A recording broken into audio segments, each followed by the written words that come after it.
அடுத்ததாக எஸ்டிபி கட்சியினுடைய மாநில துணைத் தலைவர் ஆசா உமர் ஃபாரூக் சாஹிப் அவர்கள் உரையாற்றுவார்.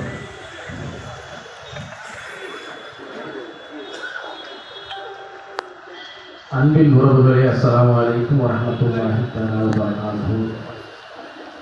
நம்முடைய உணர்வுகளோடு உடன்படுவதற்காக வருகை புரிந்திருக்கக்கூடிய தோழர் தனியரசு, தோழர் வன்னியரசு ஆகியோருக்கு நான் சார்ந்திருக்கக்கூடிய எஸ்டிபிஐ கட்சியின் சார்பாகவும் முஸ்லீம் சமுதாயத்தின் சார்பாகவும் உங்களிலே நன்றி சொல்ல கடமைப்பட்டிருக்கிறேன்.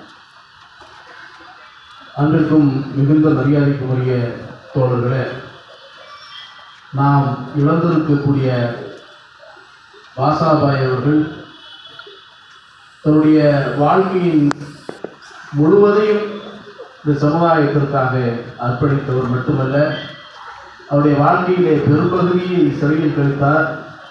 சிறையில் கழித்ததோடு அவருடைய குடும்பத்தின் பெரும்பகுதியானவர்கள் சிறையில் வாடினார்கள் என்கின்ற செய்தியெல்லாம் கேட்கின்ற போது, நாம் வாழுகின்ற காலத்தில் போராளியை பார்த்திருக்கிறோம் என்கின்ற அந்த உணர்வை நமக்கு ஏற்படுத்தியவர் அன்புக்குரிய பாசாபாய் அவர்கள்.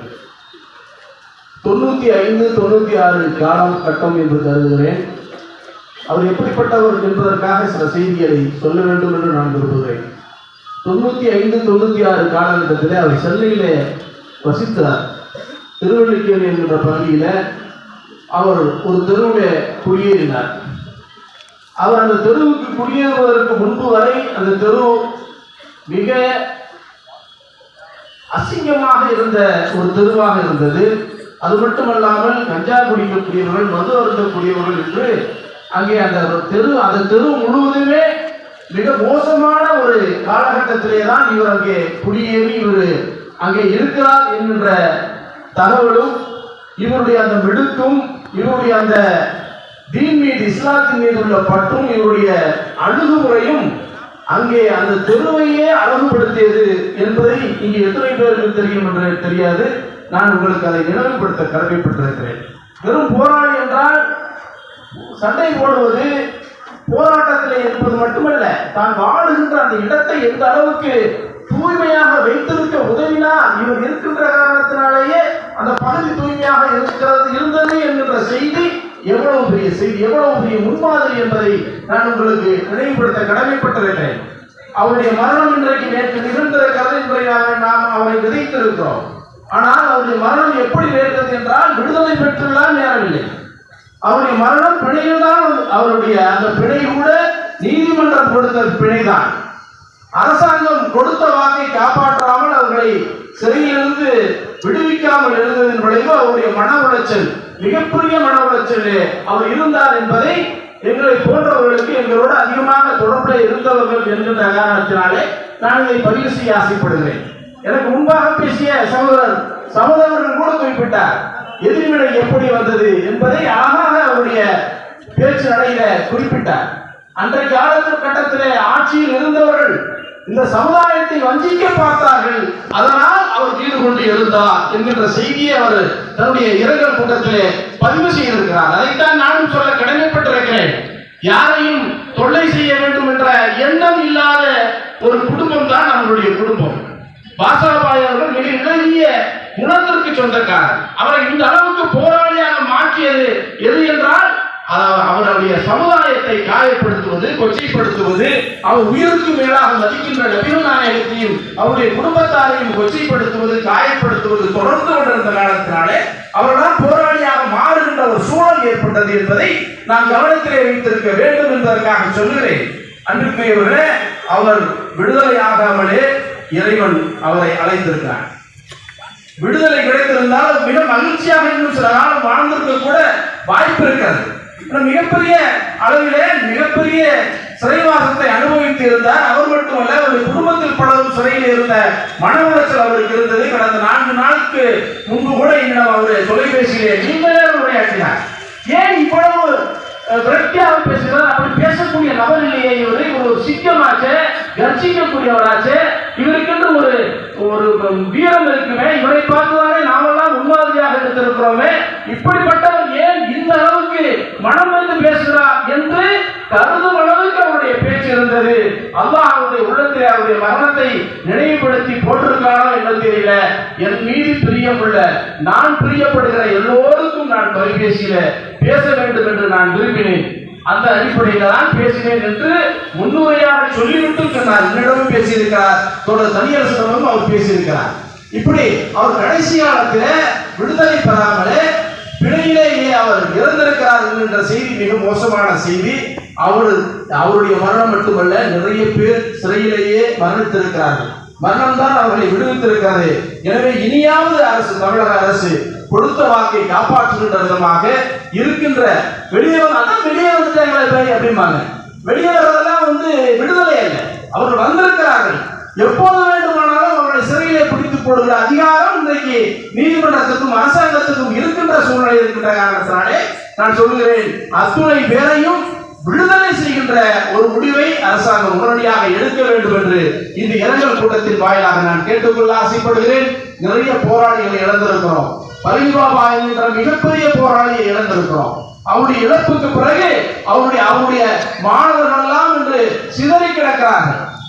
அப்படிப்பட்ட ஒரு மாபெரும் சக்தியாக நம்மை உருவாக்கிய பழனிபாபாவை இழந்திருக்கிறோம். பாசிச பயங்கரவாதம் அவரை கொன்றொழித்தது.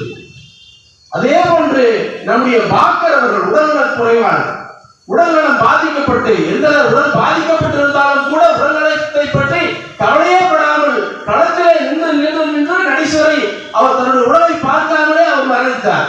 அதற்கடுத்து இப்போ நம்முடைய பாசாபாயை இழந்திருக்கிறோம். இவரை போன்றவர்கள் எல்லாம் மற்றவர்களுக்கு முன்மாதிரியாக வாழ்ந்திருக்கிறார்கள். மற்றவர்கள் முன்னுதாரணமாக எடுக்கக்கூடிய அளவை வாழ்ந்திருக்கிறார்கள். அவரை மற்றவர்கள் திரிக்கின்ற அந்த காரணத்தை எல்லாம் இங்கே சொல்ல முடியாது. அவர்களை நோக்கி பாய்கின்ற அம்பை தடுக்கின்ற காரியத்தை தான் அவர்கள் செய்திருக்கிறார்களே ஒழிய அவர் யாரையும் கொள்வதற்காக போகவில்லை, யாரையும் அவர்கள் காயப்படுத்துவதற்காக முயற்சிக்கவில்லை, யாருடைய குடியையும் கெடுக்கவில்லை, எந்த பிரியாணி சட்டியையும் அவர் ஊட்டவில்லை என்பதை நாம் கவனத்திலே கொள்ள வேண்டும். எனவே போராளிகள் மரணிப்பதில்லை என்பது இஸ்லாத்தினுடைய கோட்பாடாக இருக்கிறது. அதுபோல நம்முடைய பாசாபாய் அவர்கள் நம்மை விட்டு மறைந்திருக்கிறார். அவர் மன்னரை வாழ்க்கைக்கு சென்றிருக்கிறார். அவருடைய மன்னரை வாழ்க்கை வெளிச்சமாக இருக்க வேண்டும். அவருடைய மறுமை வாழ்க்கை இறைவன் பொருந்திக் கொண்ட அளவிலே அவருடைய மறுமை வாழ்க்கையும் அமைய வேண்டும். அவருடைய சிறிய பெரிய குறைகள் இருந்தால் அல்லாஹ் அதையெல்லாம் பிழை கொடுத்து அன்னாருடைய வாழ்க்கையிலே நடைபெற்ற நல்ல காரியங்களுக்காக அவரை சொர்க்க பூங்காவிலே அவரை அமர செய்ய வேண்டும் என்று நான் இந்த நேரத்திலே சமுதாயத்தின் சார்பாகவும் நான் சார்ந்திருக்கக்கூடிய எஸ்டிபிஐ கட்சியின் சார்பாகவும் அவர்கள் இந்த மண்ணுலகில் மிக வேதனைப்பட்டுதான் சென்றிருக்கிறார். விண்ணுலகிலாவது அவருடைய வாழ்க்கை நிம்மதியாக இருக்க வேண்டும் என்று நாம் ஆசைப்படுகிறோம். கூடிய கூட்டங்களும் அவர்கள் வாயிலே உதித்த அந்த வார்த்தைகளும் அவரை சொர்க்கத்துக்கு அழைத்து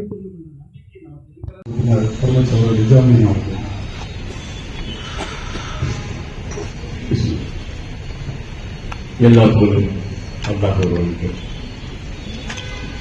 அன்புக்குரிய நெருமை சகோதரர் பெருங்குளத்தில் இருக்கின்ற தனியார் சகோதரர் ஆசா உமர் பார்த்தார் அண்ணன் பாசாபாய் குடும்பத்தினர்களே இங்கே வருகை இருக்கக்கூடிய வாசி இருக்கக்கூடிய அத்தனை கணத்து இதயங்களையும் ஒருவனாக நானும் ஒருவனாக இருந்து எனது உரையை பெற்றுக்கொள்கிறேன். கிட்டத்தட்ட 37 ஆண்டுகளாக அண்ணன் பாசாபாயுடைய வாழ்க்கை வரலாறை நான் படித்துக் கொண்டிருக்கிறேன். இன்னும் படித்து முடிக்க முடியவில்லை. அது என்னடா 37 வருடங்கள் நான் பாசாபாயை அறிந்து பல வருடங்கள் ஆகிவிட்டது. எனக்கும் அவருக்கும் நட்பு 1987ஆம் ஆண்டு சேலம் சட்டக்கல்லூரியிலே மாணவர் தலைவனாக தேர்வு செய்யப்பட்டு அங்கே வசிக்கின்ற பொழுது படித்துக் கொண்டிருந்த பொழுது நியூஸ் என்ற உரிமையாளர் சௌகத் அவர்கள் ஆசானன் அவர்களுக்கு இருந்து வைத்தார். அவருக்கு மட்டுமாக இருந்து அதில் உடன் நானும் அழைக்கப்பட்டேன். நானும் அவர்களோடு இருந்து சாப்பிட்டுக் கொண்டேன். அப்போதிலிருந்து அவருடைய நட்புகள் கிடைத்தது. அவர்களை நான் தொடர்ந்து படித்துக் கொண்டே இருக்கிறேன். பெரிய மிகப்பெரிய உள்ள உறுதி, அவருக்குள்ள உள்ள உறுதியை எனக்கு தாருங்கள் என்று கேட்கக்கூடிய அளவுக்கு உள்ள உறுதி. அந்த உள்ள உறுதியை குடும்பத்தில் ஊக்குவிட்டார். குடும்பத்தில் அவரையும் அவருடைய குடும்பத்தார்களையும் சரியில் இருக்கும்போது கூட அந்த குடும்பம் தன்னெழுச்சியாக துணிச்சாக இருக்கிற குடும்பம். அது மாத்திரமல்ல, நான் சொல்வதற்கு உங்களுக்கு வியப்பாக இருக்கும். இந்திய அரசமைப்பு மீது, சட்டத்தின் மீது, நீதிமன்றங்கள் மீது அளப்பரிய நம்பிக்கை கொண்டேன். எனக்கு தெரிந்து கிட்டத்தட்ட 35 ஆண்டு காலம் நீதியை நோக்கி நம்பிக்கையோடு படையெடுப்பார். அவருடைய படையெடுப்பினுடைய அந்த நோக்கம் இன்னும் நிறைவேறவில்லை. கிட்டத்தட்ட இன்னும் 19 பேர் பிணையிலேயே விடுதலை பெறாமல், முன்விடுதலை பெறாமல், எல்லா பகுதிகளிலிருந்தும் விடுதலை பெறாமல் இருந்து கொண்டிருக்கிறார். அவர்களை விடுதலை செய்யப்பட வேண்டும் என்ற நோக்கம் அவருக்கு இருந்தது. அவர்கள் விடுதலை இல்லாமல் இவர் விடுதலை இல்லை, இப்படிதான் இருந்தார்.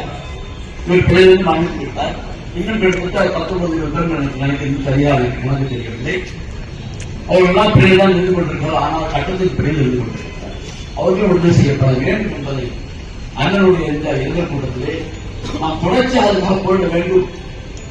எப்படி போட வேண்டும் என்று சொன்னால், யாரும் எதிர்பார்க்காத அளவுக்கு அண்ணனுடைய எதிர்வியோடு மிகப்பெரிய அமைதியோடு, ஒரு கோஷமும் இல்லாமல், யாரும் எதிர்த்த ஒரு கோஷமும் இல்லாமல், நம்மளை தாக்கியவர்கள் கூட எதிர்த்த ஒரு கோஷம் இல்லாமல் மிக அமைதியாக நடந்தது என்று சொன்னால், அந்த அளவிற்கு இந்த சமுதாயம் பாசானுடைய அந்த அமைதியை கொண்டு அமைதியான ஒரு நிலையில, ஜனநாயகத்தை நம்பக்கூடிய நிலையில, நீதிமன்றத்தை நம்பக்கூடிய நிலையில அதெல்லாம் நடந்தது. எல்லோருக்கும் ஒரு வியப்பு. எந்த கோஷமும் யாருக்கும் எந்த இடைவெளி இல்லாமல் ஒரு ஊர்வலம் நடந்தது. ஆயிரக்கணக்கான பேர் வீட்டில் நடந்து வந்தார்கள், வாகனத்தில் வந்தார்கள். என்றும் கிஞ்சித்து ஒரு சிறுவர்களும் சலசலப்பு இல்லை என்று சொன்னால், ராசாபாய் அவர்கள் இந்த நீதி மீது, இந்திய ஈரான் மீது இந்த நம்பிக்கை எல்லோருக்குமே ஒரு இழப்பு வரும். ஒரு புழுவை நீங்கள் ஒரு பிக்சர் கொடுத்தால் கூட எவ்வளவு கால் கொடுத்தால் அதை எழுத்து போடுவதற்கான ஒரு தோற்றம் வரும். சாலை செல்கின்ற நாயை கலால் எடுத்தால் அது நம்மளை நோக்கி குறைக்கும், அல்லது கழிக்க வரும். அப்படி கழிக்க வருகின்ற காரணத்தினாலே அந்த நாய் கீழே வர நாய் என்று யாராவது சொல்வார்கள், அவன் அறிவியவான். அதான் உண்மை. அந்த வகையிலெல்லாம் சில சம்பவங்கள் ஏற்பட்டு இருந்தாலும் இந்த நாட்டின் சட்டத்தின் மீது நம்பிக்கை வைத்து தொடர்ச்சியாக ஒவ்வொரு முறை நீதிமன்றத்துக்கு சொல்லும் பொழுதும் இந்திய இறையாண்மைக்கு உட்பட்டு, இந்திய நீதிமன்றத்திற்கு வழிமுறைகளுக்கு உட்பட்டு எங்களுக்கு ஜனநாயக உரிமையிலே விடுதலை வேண்டும், முன் விடுதலை வேண்டும், பொது மன்னிப்பு வேண்டும் என்று முழங்கினார் தவிர ஒரு நாள் இந்த நாட்டுடைய சட்ட இறைநிலையத்தை பேசியவர் பாஜக. அதனால்தான் நான் சொல்கிறேன், நான் ஒரு வரலாறை படித்துக் கொண்டிருக்கிறேன், இன்னும் என்னால் படிக்க முடியவில்லை. அவரை பற்றி உங்களுக்கு இந்த மண்ணின் மேஞ்சலுக்கு சொல்ல வேண்டிய அவசியம் இல்லை. ஆனால் அவர் வரலாற்றில் நமக்கெல்லாம் நல்ல நிறைய செய்திகள் இருக்கிறது. தொடர்ந்து படியுங்கள், அவருடைய உள்ள உறுதியை பெறுங்கள். இந்த நாட்டில் மத சௌஜன்யம், மனித நேயம் காப்பாற்றப்பட வேண்டும் என்ற நிலைக்கு நாம் எல்லாம் நிச்சயிப்பதாக அதோ உறுதியோடு தொடர்ந்து பேவாளர்கள் என்று கேட்டுக்கொண்டு அவர்கள் நன்மையில இறைவன் நிரந்தரமான சொர்க்கத்தை கொடுப்பதற்கும் அவர் குடும்பத்திற்கு பொறுமையாக மகா கொடுத்திருக்கின்றார். வேறு பொறுமையை வழங்க வேண்டும் என்றும் நம்முடைய அவர்களுக்கு அந்த குடும்பத்தை போல நாமும் இங்கே இருந்திருக்கின்றோம், நமக்கும் இந்த பொறுமையை தர வேண்டும் என்று கேட்டுக்கொண்டு வாய்ப்பு நன்றி விடைபெறுங்கள். நன்றியை சொல்ல முடியும்.